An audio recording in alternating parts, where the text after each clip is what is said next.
Le 5 juillet dernier, Jacques Duquesne est décédé à l'âge de 93 ans. Journaliste et romancier, il était connu pour avoir cofondé Le Point dans les années 1970 ainsi que pour certains de ses écrits qui ont suscité la polémique. Le monde du journalisme a perdu l'un de ses piliers.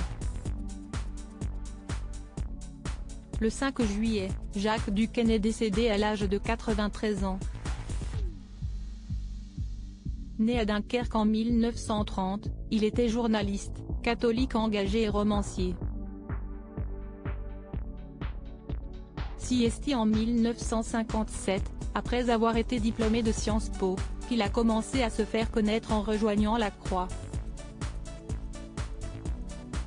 La même année, il se rend en Algérie, alors en pleine guerre, et découvre la torture qui s'y est installée. Il en fera une obsession et, à son retour en France, il fait publier une série de 7 articles intitulés Souffrance et espoir de l'Algérie.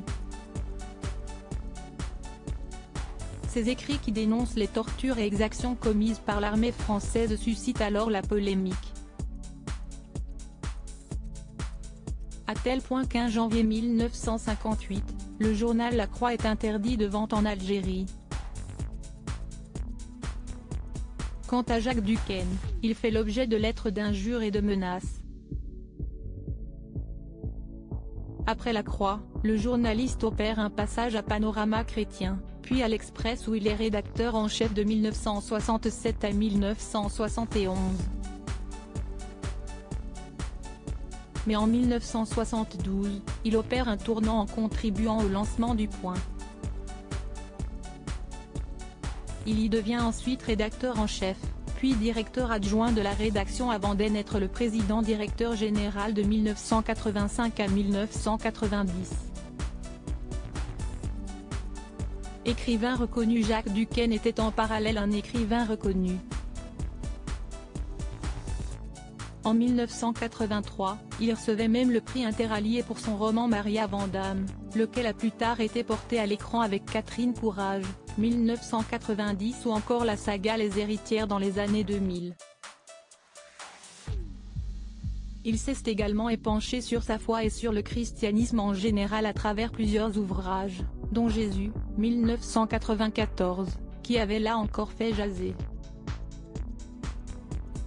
Et pour cause, il y estime que la conception virginale de Jésus par Marie est peu plausible, tout comme l'idée des miracles.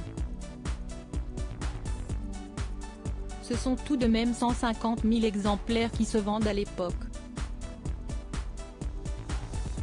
Jacques Duquesne n'a en tout cas jamais arrêté de s'impliquer en ce qu'il croyait.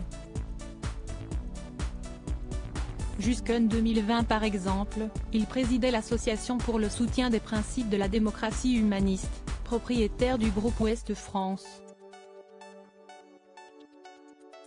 Le journaliste était souffrant avant son décès et ne pouvait écrire, nous apprend France Info. Ses obsèques auront lieu le jeudi 13 juillet à 9h45, en l'église Saint-Séverin à Paris, dans le 5e arrondissement.